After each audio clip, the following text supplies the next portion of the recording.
நாளை ஆட்சி பணியாளர்கள் அனைவருக்கும் வணக்கம். டுடே ஹிந்து நியூஸ் பேப்பரில் வந்திருக்கக்கூடிய நியூஸை வந்து நம்ம அனலைசிஸ் பண்ணலாம். டுடே டேட் வந்து November 4. ஸோ ஃபஸ்ட்டு நியூஸ் வந்து என்ன வந்திருக்கு அப்படின்னு பார்த்தீங்கன்னா, need for shift in focus from food security to nutrition security.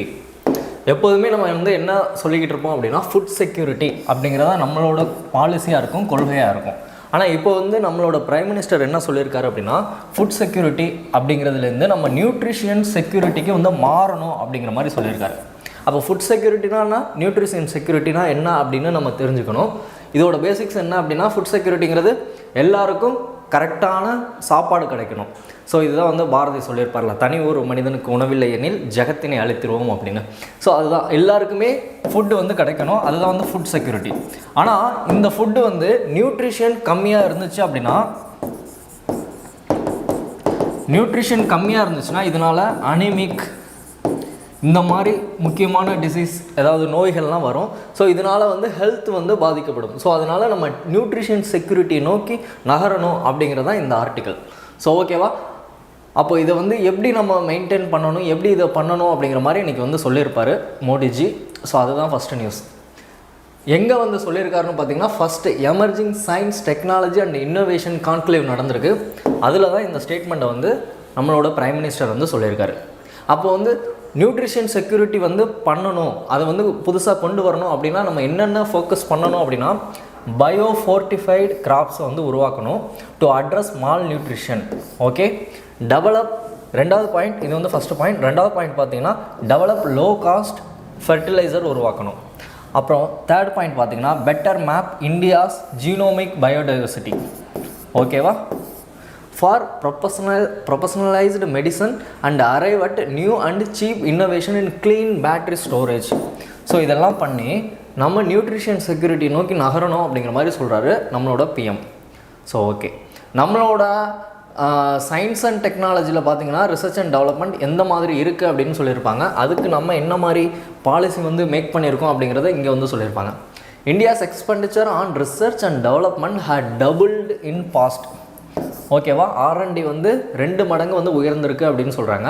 The number of patents registered had grown 17 times வந்து பேட்டன்ஸ் ரெஜிஸ்ட்ரேஷன் வந்து இன்க்ரீஸ் ஆகிருக்கு அப்படின்னு சொல்கிறாங்க. அதே போல் deep tech startups risen to 6,000 அப்படின்னு சொல்லியிருக்காரு நம்மளோட பிரைம் மினிஸ்டர். அதே போல் India had made operational a fund of 1 lakh crore வந்து எது வழியாக நம்ம கொடுத்துருக்கோம் அப்படின்னா, Anusandhan national research foundation. So இந்த அமைப்பு எதுக்காக உருவாக்கியிருப்பாங்கன்னா, நம்ம கவர்மெண்ட் தான் உருவாக்கியிருப்பாங்க. ஐ திங்க் 2 years பேக்குன்னு நினைக்கிறேன். இதனால வந்து நமக்கு இப்போ ரிசர்ச் அண்ட் டெவலப்மெண்ட் பொறுத்த வரைக்கும் ஏதாவது கண்டுபிடிப்புகளோ ஏதாவது நிகழ்த்தணும்னா ஃபண்ட் இருக்காது. அந்த ஃபண்டை வந்து உருவாக்கி கொடுக்கறது தான் இந்த பாடி. ஓகேவா, Anusandhan national research foundation. So இது வந்து சயின்டிஸ்ட்டுக்கும் ஹெல்ப் பண்ணும் அப்படிங்கிற மாதிரி சொல்லியிருக்காங்க. ஸோ இதெல்லாம் வந்து இன்றைக்கி சொல்லியிருக்காங்க நியூஸில். ஸோ நம்ம வந்து இந்த நியூஸ்லேருந்து இந்த பயோ ஃபோர்ட்டிஃபிகேஷன் அப்படிங்கிற இந்த மெத்தட் மட்டும் என்னன்னு இன்றைக்கி நம்ம பார்க்க போகிறோம். மற்றது எல்லாமே மேக்ஸிமம் இங்கே கவர் ஆகிடுச்சு. ஓகேவா, ஸோ ஃபஸ்ட்டு பயோ ஃபோர்ட்டிஃபிகேஷன் அப்படின்னா என்ன? பயோ ஃபோர்ட்டிஃபிகேஷன் அப்படின்னா ஒன்றும் இல்லை. இப்போது வீட், கோதுமை, நெல், பேடி இதெல்லாம் இருக்குது. அதில் வந்து அது வந்து வெறும் ரைஸ் அண்ட் பேடி இந்த மாதிரி தான் இருக்குது. ரைஸாவோ அந்த இதுக்குள்ளே பார்த்தீங்க அப்படின்னா, இதுக்குள்ளே வந்து நியூட்ரிஷன் லெவல் வந்து கம்மியாக இருக்கும். ஸோ இந்த நியூட்ரிஷனுக்காக சில கெமிக்கல்ஸ், அதாவது அயன் கண்டென்ட் இதெல்லாம் வந்து நம்ம இதுக்குள்ளே ஆட் பண்ண போகிறோம். இப்போ எக்ஸாம்பிளுக்கு ஒரு பேடிக்குள்ளேயோ இல்லை வீட்டுக்குள்ளேயோ நம்ம வந்து இதை வந்து ஆட் பண்ணணும் அப்படின்னா அது பேர் தான் பயோ ஃபோர்ட்டிஃபிகேஷன் அப்படின்னு சொல்கிறாங்க. அப்போ என்ன டெஃபினிஷன் கொடுத்துருக்காங்கன்னு பாருங்கள். Bio fortification is a process that involves enhancing the nutritional content of food crops through conventional breeding, genetic engineering or agronomic practices. இந்த ஏதாவது ஒரு வகையில் நம்ம வந்து அந்த பேடிக்குள்ளேயோ இல்லை வீட் இந்த மாதிரி உணவு தானியங்களுக்குள்ளே நம்ம இந்த நியூட்ரிஷனை வந்து ஆட் பண்ணுறதுக்கு பேர் தான் பயோ ஃபோர்ட்டிஃபிகேஷன் அப்படின்னு சொல்கிறாங்க.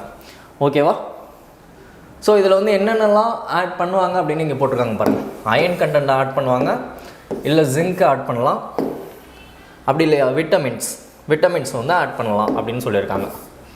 ஓகேவா, ஸோ இதை வச்சு நம்ம என்ன கொஸ்டின் வந்து ஃப்ரேம் பண்ணியிருக்கோம் அப்படின்னா, which one among the following statements correctly defines the term biofortification? Okay, option A வந்து என்ன கொடுத்துருக்காங்க, enrichment of the nutrient quality of the soil using biological agent. So சாயிலோட நியூட்ரியன்ஸை வந்து அதோட குவாலிட்டி இன்க்ரீஸ் பண்ணுறதுலாம் இதோட வேலை கிடையாது. ஒரு கிராப், ஒரு ஃபுட் கிராப்குள்ளே அதுக்குள்ளே தான் நம்ம நியூட்ரியனை வந்து ஆட் பண்ண போகிறோம். ஸோ அது இதுக்கும் சாயிலுக்கும் வந்து சம்மந்தம் இல்லை. ஸோ இந்த ஸ்டேட்மெண்ட் வந்து ராங். ஆப்ஷன் பி வந்து பாருங்கள், adding micro nutrients to processed foods manually during the processing stage. So processing ஸ்டேஜில் கொண்டு போயிட்டு நம்ம மைக்ரோ நியூட்ரியன்ஸ் வந்து ஆட் பண்ணுறோம் அப்படின்னு சொல்கிறாங்க. அப்படியும் இல்லை. ப்ராசஸிங் ஸ்டேஜ் மீன்ஸ் இப்போ வந்து இண்டஸ்ட்ரியில் இப்போ வந்து கோதுமை இருக்குது, கோதுமை மாவாக வரும்போது அந்த கோதுமை மாவுக்குள்ளேயே நம்ம இந்த மாதிரி நியூட்ரியன்ஸை வந்து ஆட் பண்ணுற மாதிரி சொல்கிறாங்க. இதான் ப்ராசஸ்டு ஃபுட்ஸ். ஸோ இந்த ஸ்டேட்மெண்ட்டும் கிடையாது.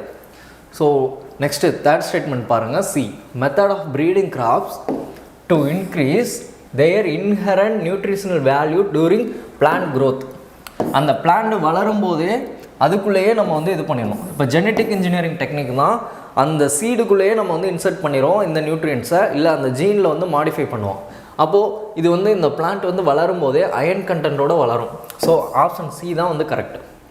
ஓகே, ஃபைனல் ஆப்ஷன் டி வந்து என்ன கொடுத்துருக்காங்க, adoption of genetically modified plants for the sole purpose of increasing crop yield and disease resistance. So இதெல்லாம் கிடையாது, டிசீஸ்க்கும் இதுக்கும் சம்மந்தம் இல்லை. இது வந்து நியூட்ரியன்ஸை வந்து இன்க்ரீஸ் பண்ணுற டெக்னிக். ஸோ அவ்வளோதான் இந்த நியூஸ். ஓகேவா? ஸோ நெக்ஸ்ட் நியூஸ் வந்து என்னென்னு பார்க்கலாம். Delhi high courts upholds FSSAI ban on ORS. So ORS பற்றின நியூஸ் ஏற்கனவே ஒரு ஐ திங்க் லாஸ்ட் வீக்னு நினைக்கிறேன், ORS வந்து FSSAI அவங்க வந்து பேன் பண்ணிட்டாங்க. ஏன் அப்படின்னா WHO கைட்லைன்ஸுக்கு ஏற்ற மாதிரி ORS வந்து இல்லை. சில கம்பெனிஸ் எல்லாம் என்ன பண்ணுறாங்க அப்படின்னா, இப்போ எக்ஸாம்பிளுக்கு ஃப்ரூட்ஸ் இருக்கக்கூடிய ஃப்ரூட் பேஸ் பண்ணி இருக்கக்கூடிய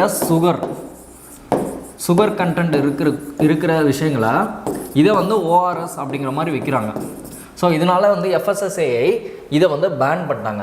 ஸோ இந்த பேன் பண்ணதை இன்றைக்கி டெல்லி ஹைகோர்ட்டும் ஓகே அப்படின்னு சொல்லியிருக்காங்க. ஸோ இதுதான் வந்து நியூஸ்.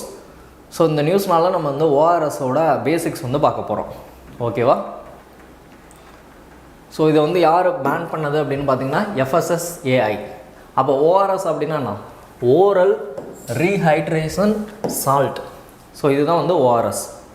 ஓகே, இது வந்து எதுக்காக வந்து பேன் பண்ணியிருக்கோம் அப்படின்னா, do not meet world health ஆர்கனைசேஷனோட அந்த ஃபார்முலேஷன் ஸ்டாண்டர்டை வந்து இது வந்து பூர்த்தி பண்ணலை. WHO சொன்ன கைட்லைன்ஸ் வந்து பூர்த்தி பண்ணாதனால தான் இதை வந்து நம்ம பேன் பண்ணிட்டாங்க FSSAI. ஸோ இதுதான் வந்து நியூஸ். ஓகே ஓகே அப்போ வந்து FSSAI வந்து என்ன சொல்லியிருப்பாங்கன்னா, இது வரைக்கும் நான் ORSன்னு உங்களுக்கு அப்ரூவல் கொடுத்துருப்பேன்ல, அதெல்லாம் திரும்ப பெறுறேன் அப்படின்னு சொல்லியிருப்பாங்க. ஸோ எதுக்காகனா சுகர் ரிச், இதான் ஃபஸ்ட்டு பாயிண்ட்டே நான் சொல்லியிருப்பேன், sugar rich beverages falsely marketed as ORS. அது பொய்யான செய்திகளை பரப்பி இது ORS தான் அப்படின்னு வைக்கிறாங்க. ஓகே, ஸோ நெக்ஸ்ட்டு வந்து முக்கியமான பாயிண்ட் வந்து என்ன பார்த்திங்கன்னா, இது வந்து எலக்ட்ரோலைட்ஸ் அண்ட் குளுக்கோஸ் இது ரெண்டு கலந்த கலவை. ஸோ இதான் வந்து ORS அப்படின்னு சொல்லுவாங்க. இது வந்து எதுக்காக நம்ம யூஸ் பண்ணுவோம், diarrhoea, vomiting, heat related illness, அது வயிற்றுப்போக்கு இல்லை வாந்தி இந்த மாதிரி விஷயங்கள் வரும்போது நம்மளோட உடம்புலேருந்து நீர்ச்சத்து வந்து இழந்துடுச்சு அப்படின்னா, அதாவது நம்மளோட உடம்புல வந்து ஹைட்ரேஷன் இல்லை அப்படின்னா அப்போ தான் இது வந்து யூஸ் பண்ணுவோம் ORS. ஓகே ஓகே இது வந்து எதுக்கு ஹெல்ப் பண்ணுது, it helps restore the body loss fluids and salt effectively. அப்போ WHO சொல்லியிருப்பாங்க என்ன காம்போசிஷன் இருக்கணும் அப்படின்னு நம்ம படித்து வச்சுக்கணும். ஓகேவா? அப்போ ORSல என்னென்ன காம்போனன்ட்ஸ் இருக்கும் அப்படின்னு பார்த்தீங்கன்னா, இந்த அளவெல்லாம் தேவையில்லை. சோடியம் குளோரைடு இருக்கும், பொட்டாசியம் குளோரைடு இருக்குது, சோடியம் சிட்ரேட் இருக்குது, டெக்ஸ்ட்ரோஸ் அன்ஹைட்ரோஸ் குளுக்கோஸ்னு ஒன்று இருக்குது, டோட்டல் ஆஸ்மோலரிட்டி இது வந்து மோலாரிட்டி அப்படின்னு சொல்லுவாங்க. இந்த கெமிக்கல் இதிலெல்லாம் மோல் அப்படின்னு படிச்சிருப்பீங்களா, அந்த மோல் கண்டென்ட் வந்து இந்த லெவலில் இருக்கணும் அப்படிங்கிறது. ஸோ இந்த இதுதான் sodium chloride, potassium chloride, sodium citrate, dextrose. So இதெல்லாம் இருக்கணும் அப்படிங்கிறதான் நம்மளோட WHO ரெக்கமெண்டேஷன். இதோட மெக்கானிசம் எப்படி ஒர்க் ஆகுது அப்படின்னு பார்த்தீங்கன்னா, ORS works by utilising glucose mediated sodium absorption in intestinal wall so இதில் இருக்கக்கூடிய குளுக்கோஸும் சோடியமும் நம்மளோட குடல் பகுதி, அதாவது இன்டெஸ்டினல், அது வந்து அதை வந்து உறிஞ்சிக்குது. இதனால் என்ன ஆகுது, which helps draw water back in to the blood stream. இதனால் வாட்டர் கண்டென்ட் வந்து திரும்ப பிளட்டுக்குள்ளே வந்து ஃப்ளோ ஆகுது. இதனால் ரிவர்ஸிங் த டீஹைட்ரேஷன். ஸோ இதுதான் வந்து மெக்கானிசம். ஓகேவா? ஓஆர்எஸ் வந்து இந்த மாதிரி தான் செயல்படுது. அப்போ இதோட அட்வான்டேஜஸ் என்ன, ஈஸியாக வந்து நமக்கு இது கிடைக்கும். ஸோ இதோட காஸ்ட் வந்து பார்த்திங்கன்னா ஈஸியாக மெடிக்கல் ஷாப்லேயே வந்து ஈஸியாக வாங்கிடலாம். So low cost, easy to administer and life saving. ஈஸியாக வீட்டிலே கூட நம்ம ப்ரிப்பேர் பண்ணிக்கலாம். Can be prepared and used safely at home. Hot வாட்டர்லேயே இதை வந்து கலந்து சாப்பிட்டுக்கலாம். ஸோ இதோட முக்கியமான பாயிண்ட் வந்து என்னென்னு பார்த்தீங்கன்னா WHO அண்ட் யூனிசெஃப் இதை தான் வந்து ஃபஸ்ட்டு லைன் ட்ரீட்மெண்ட் ஃபார் டீஹைட்ரேஷனுக்கு இதை தான் ஃபஸ்ட்டு நீங்கள் வந்து யூஸ் பண்ணணும் அப்படின்னு WHO சரி யூனிசெஃப்பும் வந்து சொல்லியிருப்பாங்க. ஓகே.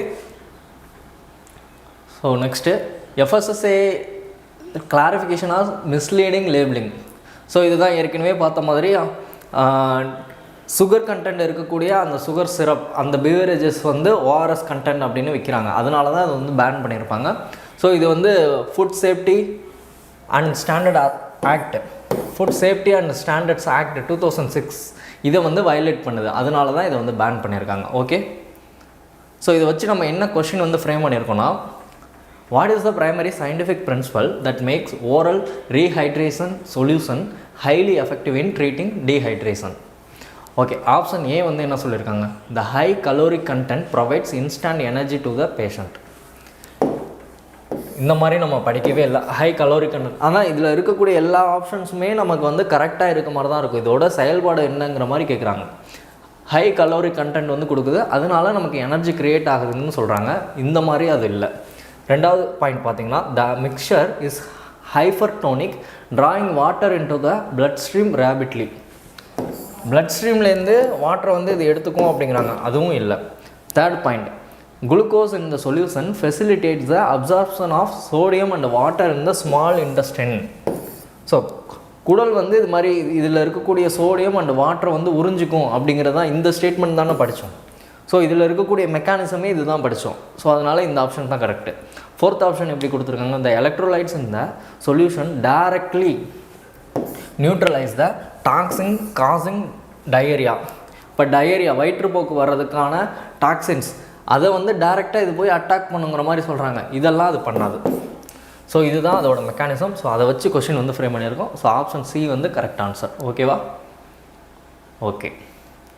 ஸோ இதுதான் ஓஆர்எஸ் பற்றின basics.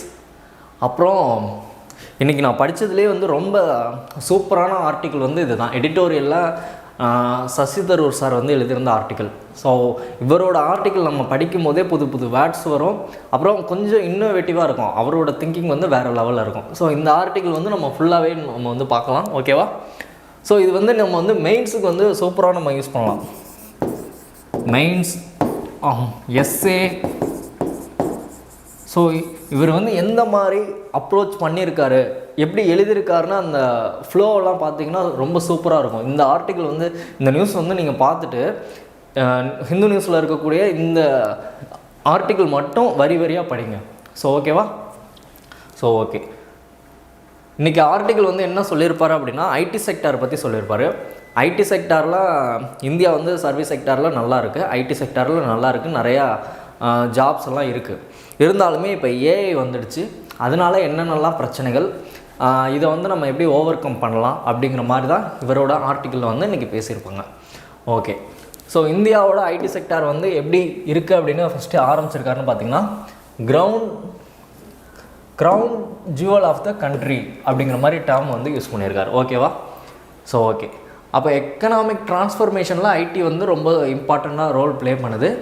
A symbol of upward mobility, global relevance and middle class aspirations. So இதெல்லாம் ஐடி வந்து பூர்த்தி பண்ணுது. இன்றைக்கி இருக்கக்கூடிய மிடில் கிளாஸ் பீப்புள்ஸ் எல்லாமே ஐடிக்குள்ளே போகிறதுனால தான் அவங்க நல்ல சேலரி வந்து ஏர்ன் பண்ணுறாங்க. அவங்களோட லைஃப் ஸ்டைல் வந்து வேறு மாதிரி இருக்குது. ஸோ அதுக்கு வந்து ஐடி வந்து ரொம்பவே ஹெல்ப் பண்ணுது அப்படின்னு சொல்கிறாங்க. அப்போ ஐடி இண்டஸ்ட்ரியோட டேட்டா வந்து பார்த்திங்கன்னா records only about 1% of the Indian work force. ஆனால் இந்தியாவோட எக்கனாமியில் 7% ஜிடிபியில் கான்ட்ரிபியூட் பண்ணுது. 1% இந்தியர்கள் தான் ஐடியில் வந்து ஒர்க் பண்ணுறாங்க. அவங்க 7% ஜிடிபியில் கான்ட்ரிபியூட் பண்ணுறாங்க. இது வந்து டேட்டா. ஓகே, இப்போ வந்து ரீசெண்டாக வந்து என்ன ஆயிடுச்சு, டிசிஎஸ் இவங்கெல்லாம் வந்து லே ஆஃப் பண்ணுறாங்க. இந்த ஐடி கம்பெனியில் வந்து என்ன சொல்லுவாங்கன்னா ஃபயர் பண்ணுறது, லே ஆஃப் பண்ணுறது அப்படின்னு சொல்லுவாங்க. அந்த டேர்ம்ஸ் யூஸ் பண்ணுவாங்க. உங்களை வேலையை விட்டு அனுப்புறது, அந்த டேர்மை தான் வந்து இவங்க சொல்லியிருப்பாங்க. இதுக்கு காரணம் வந்து என்ன அப்படின்னா, இப்போ முக்கியமாக ஏஐ வந்துடுச்சு. இப்போ எக்ஸாம்பிளுக்கு பேசிக்ஸ் வந்து ஐடி கம்பெனியை பொறுத்தது பார்த்தீங்கன்னா நார்மலாக உங்களுக்கு தெரிஞ்சிருக்கும். இந்த ஜாவா, இந்த பைத்தான் அப்படிங்கிற மாதிரி ப்ரோக்ராம்லாம் சொல்லுவாங்க. இதெல்லாம் ப்ரோக்ராம் லாங்குவேஜ். இந்த ப்ரோக்ராம்ஸ்லாம் படிச்சிட்டோம் அப்படின்னா இதை வச்சுட்டு தான் நம்ம வந்து கம்ப்யூட்டருக்கு இன்புட் கொடுத்து அதை வந்து செயல்பட வைப்போம். ஸோ ஓகேவா, இந்த ப்ரோக்ராமிங் லாங்குவேஜ். இப்போ இந்த ப்ரோக்ராமிங் லாங்குவேஜ் எல்லாமே இப்போ ஏஐ வந்ததுனால ஏஐக்கு வந்து ஏதாவது கமெண்ட் கொடுத்துட்டோம் அப்படின்னா ஏஐ வந்து ஃபுல்லாகவே வந்து ப்ரோக்ராம் வந்து ஜென்ரேட் பண்ணிடுது. ஓகேவா, ஸோ இதனால் வந்து நிறையா பேர் வந்து இப்போ வேலையை வந்து இழக்கிறாங்க. ஸோ அதுதான் வந்து இப்போ பிரச்சனை. ஓகே, ஸோ அதில் வந்து டேட்டா வந்து என்ன கொடுத்துருக்காங்கன்னா, டிசிஎஸ் மட்டும் பாருங்கள், ஒரு 20,000 ஜாப்ஸ் வந்து லே ஆஃப் பண்ணியிருக்காங்க, 20,000 பேரை. ஓகே, சிங்கிள் குவார்ட்டர், ஒரு 3 monthsக்குள்ளே இது நடந்திருக்கு. ஸோ இந்த டேட்டா வந்து கொடுத்துருக்காரு ஃபஸ்ட்டு பேரால். நெக்ஸ்ட்டு வந்து எங்கெங்கெல்லாம் லே ஆஃப் நடக்குது அப்படின்னு பார்த்தீங்கன்னா, இது வந்து என்ன டேர்ம் யூஸ் பண்ணுறாருன்னா லே ஆஃப் வேவ் அப்படின்னு சொல்கிறாரு. Lay off wave is the symptom of structural change in the industry. So words வந்து எந்த மாதிரி யூஸ் பண்ணுறாருன்னு பாருங்கள். மெயின்ஸ்லலாம் இந்த மாதிரி நம்ம எழுதணுன்னா ரொம்ப நல்லாயிருக்கும். ஸோ அமேசான் முக்கியமாக லாஸ்ட் வீக்கே நம்ம வந்து படிச்சிருப்போம். அமேசான் வந்து அவனோட ஒர்க் ஃபோர்ஸை வந்து 14,000 வந்து குறைக்க போகிறான் அப்படின்ட்டு. ஓகேவா, ஸோ அமேசானும் இப்போ வந்து லே ஆஃப் பண்ண போகிறான். இதுக்கு காரணம் வந்து ஏஐ தான். ஓகே, மெட்டா வந்து அதே போல் 8,000 பேரை வந்து வேலையை விட்டு தூக்க போகிறாங்க. டிசிஎஸ் வந்து பார்த்திங்கன்னா 3.2% ஒர்க் ஃபோர்ஸை வந்து தூக்க போகிறாங்க. டிசிஎஸ் வந்து என்ன சொல்லுவாங்கன்னா, டிசிஎஸ்க்குள்ளே நீங்கள் ஒர்க் போயிட்டிங்கன்னா அது வந்து ஒரு கவர்மெண்ட் ஜாப் மாதிரி பர்மனெண்ட்டாக தான் இருக்கும் அப்படிங்கிற மாதிரி. ஆனால் டிசிஎஸ்ஸே அவங்களோட எம்ப்ளாயீஸ் வந்து லே ஆஃப் பண்ண போகிறாங்கன்னா பார்த்துங்க, அப்போ ஏஐ வந்து எந்த மாதிரி தாக்கத்தை வந்து ஏற்படுத்துது அப்படின்ட்டு. ஸோ இதெல்லாம் வந்து நெகட்டிவ் எஃபெக்ட்ஸ் ஆஃப் ஏஐ. இப்போ வந்து ஐடி கம்பெனிஸ்லலாம் என்ன பண்ணுவாங்கன்னா, இந்த மாதிரி அவங்க வந்து லே ஆஃப் பண்ணுற மாதிரி காட்டாமல் உங்களை தனியாகவே கூப்பிட்டு வாலண்ட்ரியாக வந்து ரிசைன் பண்ண வைப்பாங்க. ஸோ அந்த டேர்ம்லாம் அவர் யூஸ் பண்ணுறாரு. வாலண்ட்ரியாக நீங்களே பேப்பர் போட்டுட்டு வெளியில் போகிற மாதிரி காட்டுவாங்க. டிலேடு ப்ரொமோஷன், உங்களோட ப்ரொமோஷன் வந்து டிலே பண்ணுவாங்க. ஸோ இது மாதிரிலாம் உங்களை பண்ணி எக்ஸ்டர்னல் ப்ரெஷர் க்ரியேட் பண்ணி உங்களையே வேலையை விட்டு போக வைக்கிறாங்க. இதுக்கு காரணம் ஏஐ அப்படிங்கிற மாதிரி சொல்கிறாரு. அப்போ ஏஐயோட பிரச்சனைகள் இதெல்லாம். ஓகே, ஸோ இதெல்லாம் கம்பெனிஸ், ஓப்பன் ஏஐ, ஆந்த்ரோபிக், இந்த கம்பெனிஸ் பற்றிலாம் பேசியிருக்காரு. ஓகே, ஆனால் ஏஐ இப்படி இருந்தாலுமே இங்கே பாருங்கள், எத்திக்ஸ்க்கு இந்த டேர்ம்லாம் யூஸ் பண்ணிக்கலாம். இப்போ ஏஐ ஒரு பக்கம் இருக்குது, இன்னொரு பக்கம் வந்து ஹியூமன்ஸ் இருக்காங்க. இந்த ஹியூமன்ஸ்க்கு வந்து எம்பத்தி, கம்பேஷன், இந்த மாதிரியான எத்திக்கல் வேல்யூஸ் வந்து இருக்கும். எம்பத்தி, கம்பேஷன், இந்த மாதிரி வேல்யூஸ் எல்லாம் இருக்கும். இந்த ரோபோ படம், ரஜினிகாந்த் சார் படத்தில் வந்து பார்த்தோன்னா அந்த ரோபோவுக்கு வந்து எதுவுமே இருக்காது, எம்பத்தி, கம்பேஷன் எதுவுமே இருக்காது. ஸோ அந்த மூவி வந்து பார்த்துருந்தீங்கன்னா தெரியும். ஆனால் ஏஐக்கு வந்து எதுவுமே இல்லை. ஸோ அதுதான் வந்து இங்கே வந்து மீன் பண்ணியிருக்காங்க. AI can never replicate human beings capacity for empathy, emotions எதுவுமே இருக்காது. These task do not require such qualities and can be performed without human intervention. So இது ஒரு பிரச்சனை. அதுக்கு வந்து எத்திக்கல் நாலேஜ் கிடையாது. அது வந்து கோடை வந்து அப்படி தான் அடித்து கொடுக்கும். இந்த மாதிரி விஷயங்களை பற்றி பேசுகிறாங்க. அப்புறம் H1B விசா இஷ்யூஸ். இப்போ யூஎஸ்ஏக்கு போகணும் அப்படின்னா ஐடி எம்ப்ளாயிஸ்க்கு H1B விசா இஷ்யூ வந்து ஏற்கனவே போயிட்டுருக்கு. ஸோ இதை பற்றியும் வந்து இதில் பேசியிருப்பாங்க.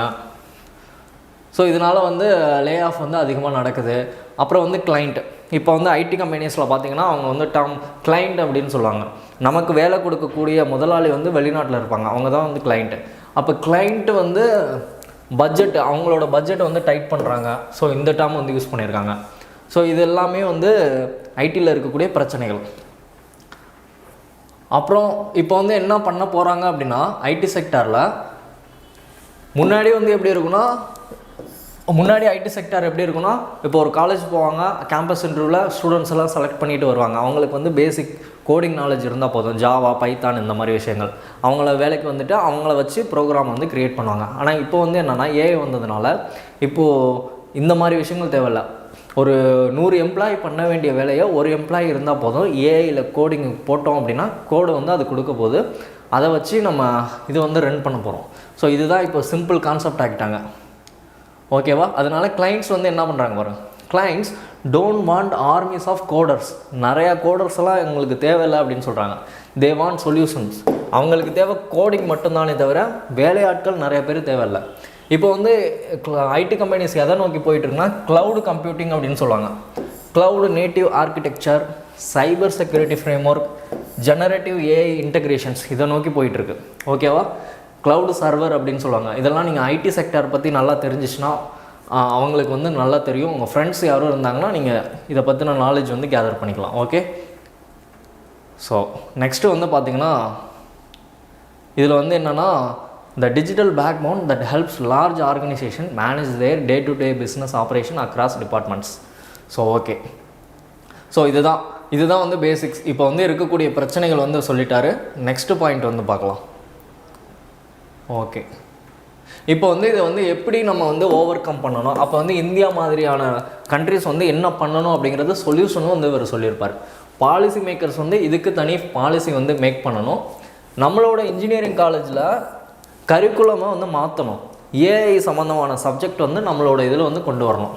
ஒன்று பாலிசி மேக்கிங், ரெண்டாவது வந்து கரிக்குலம், மூணாவது must incentivise AI literacy, not just digital literacy. இப்போ வந்து நம்ம என்ன சொல்லிகிட்டு இருக்கோம், டிஜிட்டல் இந்தியா அப்படின்னு தான் சொல்லிகிட்டு இருக்கோம். டிஜிட்டல் லிட்ரஸி அப்படின்னு சொல்கிறோம். டிஜிட்டல் லிட்ரஸிக்கு பதிலாக இனிமேல் ஏஐ லிட்ரஸியை இம்ப்ரூவ் பண்ணணும் அப்படிங்கிறத ஒரு பாயிண்ட் வந்து பேசியிருக்காரு. ஓகேவா? அப்புறம் மஸ்ட் இன்வெஸ்ட் இன் ரீஸ்கில்லிங், அதாவது அப்ஸ்கில்லிங் அப்படின்னு சொல்லுவாங்க. நமக்கு ரீஸ்கில்லிங்னா ஏற்கனவே நமக்கு ஜாவா பைத்தான்லாம் தெரியும். இப்போ வந்து நம்ம என்ன பண்ணணும்னா ஏஐக்கு எப்படி ப்ராம்ப்ட் கொடுக்கணும், அதுகிட்டேருந்து எப்படி நம்ம கண்டென்ட்டை வந்து வாங்கணும் அப்படிங்கிற மாதிரி ரீஸ்கில்லிங் பண்ணணும் அப்படின்னு சொல்கிறாரு. இதுதான் வந்து ஏஐ அப்ஸ்கில்லிங் டார்கெட். ஸோ ஓகேவா? ஸோ இந்த பாயிண்ட் வந்து பேசியிருக்காரு. ஸோ அப்ஸ்கில்லிங் வந்து ஏற்கனவே வந்து இது வந்து கேஸ் ஸ்டடி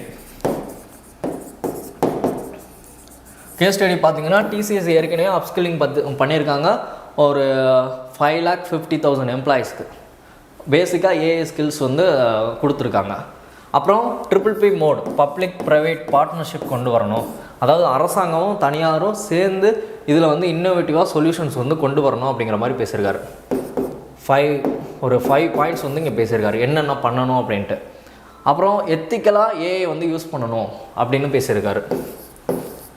ஓகே, வெறும் ரோட் கோடிங் அப்படின்னா மனப்பாடம் சும்மா கோடிங் மட்டுமே அடிச்சுட்டு இருக்காமல் எத்திக்ஸ் ஏஐக்குள்ளே வந்து எத்திக்ஸை இன்வால்வ் பண்ணணும் அப்படிங்கிற மாதிரி சொல்கிறாங்க. முக்கியமாக வேறு பாயிண்ட் என்ன கொடுத்துருக்காங்க அப்படின்னா our startup ecosystem will need greater support from the government and from venture capitalist. அப்போ ஏஐ சம்மந்தமான ஸ்டார்ட் அப் க்ரியேட் பண்ணணும், வெஞ்சர் கேபிட்டலிஸ்ட் க்ரியேட் பண்ணணும். இந்த சூரிய ரிப்போர்ட் படத்தில் பார்த்திங்கன்னா சூர்யா சார் அந்த வெஞ்சர் கேபிட்டலிஸ்ட் இருந்தால் அந்த பணம்லாம் வாங்கி கலெக்ட் பண்ணி அவங்க புதுசாக கம்பெனிஸ் வந்து ரெடி பண்ணுவாங்க. So okay, AI start up create பண்ணணும், டீப் டெக் வெஞ்சர்ஸ் வந்து இது பண்ணணும், இன்னோவேஷன் ஹப் வந்து க்ரியேட் பண்ணணும், இதெல்லாம் பேசியிருக்காங்க. ஸோ இதெல்லாம் வந்து நெக்ஸ்ட்டு ஏஐலேருந்து இப்போ லே ஆஃப் நடந்தாலுமே அடுத்தது என்ன பண்ணணும் அப்படிங்கிற மாதிரி பேசுகிறாங்க. இதெல்லாம் வே ஃபார்வர்டு. ஓகே, ஸோ அதுக்கப்புறம் வந்து முக்கியமான பாயிண்ட் வந்து இங்கே என்ன பேசியிருக்காங்க பாருங்கள், data sovereignty and the trade stability. Data சாவனிட்டினா ஒரு கண்ட்ரியோட டேட்டா வந்து அந்த கண்ட்ரிலே வந்து லோக்கலைஸாக வச்சுக்கணும். ஸோ இதுதான் நம்மளோட டேட்டாவெல்லாம் வந்து ஃபாரின் கண்ட்ரிஸ் வந்து தப்பு பண்ணிட்டு போகக்கூடாது, அதை பற்றியெல்லாம் பேசுகிறாங்க. ஸோ இது எல்லாமே வே ஃபார்வர்ட்ஸ். ஸோ மெயின்ஸில் நீங்கள் கொஷின் ஃப்ரேம் ஒர்க் பண்ணணும்னா இப்படி தான். ஃபஸ்ட்டு இன்ட்ரோடக்ஷன் கொடுத்துருக்காங்க, ரெண்டாவது வந்து என்ன கொடுத்துருக்காங்க பாருங்கள், ஃபஸ்ட்டு இன்ட்ரோ கொடுத்துருக்காங்க, அப்புறம் ஏஐயில் இருக்கக்கூடிய பிரச்சனை லே ஆஃப்லாம் எப்படி நடக்குதுன்னு கொடுத்துருக்காங்க. இனிமேல் நம்ம என்ன வே ஃபார்வர்ட் பண்ணணும், இது ஒரு மெத்தட். அப்புறம் ஃபைனலாக என்ன சொல்லியிருக்காருன்னு பாருங்கள், நீட் கேரியர் டிரான்சிஷன் சப்போர்ட். இப்போ அவங்க வந்து வேறு கேரியருக்கு மாறணும்னா அவங்களுக்கு சப்போர்ட் கொடுக்கணும். மென்டல் ஹெல்த் ரிசோர்ஸஸ், ஐடி கம்பெனியில் இருக்கவங்க ரொம்ப ப்ரெஷராக இருப்பாங்க, அவங்களுக்கு மென்டல் ஹெல்த் ரிசோர்ஸஸ் கொடுக்கணும். ஸோ இதெல்லாம் வந்து சொல்லியிருப்பாங்க. அப்புறம் இங்கே வந்து முக்கியமானது மேன் பவர்லேருந்து மைண்ட் பவர் மாற்றணும், அவுட் சோர்சிங்லேருந்து இன்னோவேஷனாக மாற்றணும், குவான்டிட்டிலேருந்து குவாலிட்டியான இதுவாக மாற்றணும் அப்படிங்கிற மாதிரி சொல்லியிருப்பாங்க. We must stop measuring success by head count alone, no longer about the number of bright Indians employed in IT. So ஃபைனலாக வந்து இங்கே வந்து ஒரு ஸ்டோரி மாதிரி சொல்லி முடிச்சிருப்பார். ஸோ இந்த ஸ்டோரியெல்லாம் படித்து பாருங்கள், ரொம்ப நல்லாயிருக்கும். ஸோ அவ்வளோதான் இந்த ஆர்டிக்கல். ஃபைனல் நியூஸ் வந்து என்னென்னு பார்த்தீங்கன்னா எர்த்குவேக். ஆப்கானிஸ்தானில் வந்து எர்த்குவேக் வந்து வந்திருக்கும். ஸோ ஆப்கானிஸ்தானில் எந்த ஏரியாவில் வந்து வந்திருக்குன்னு பார்த்தீங்கன்னா மசார்-இ-ஷரீஃப். இந்த லொக்கேஷன் வந்து உங்களோட அட்லாஸில் வந்து லொக்கேட் பண்ணிக்கோங்க. ஸோ ஓகே ஃப்ரெண்ட்ஸ், இன்றைக்கான நியூஸ் அனாலிசிஸ் வந்து முடிஞ்சிச்சு. ஸோ நன்றி, வணக்கம், நாளை சந்திப்போம்.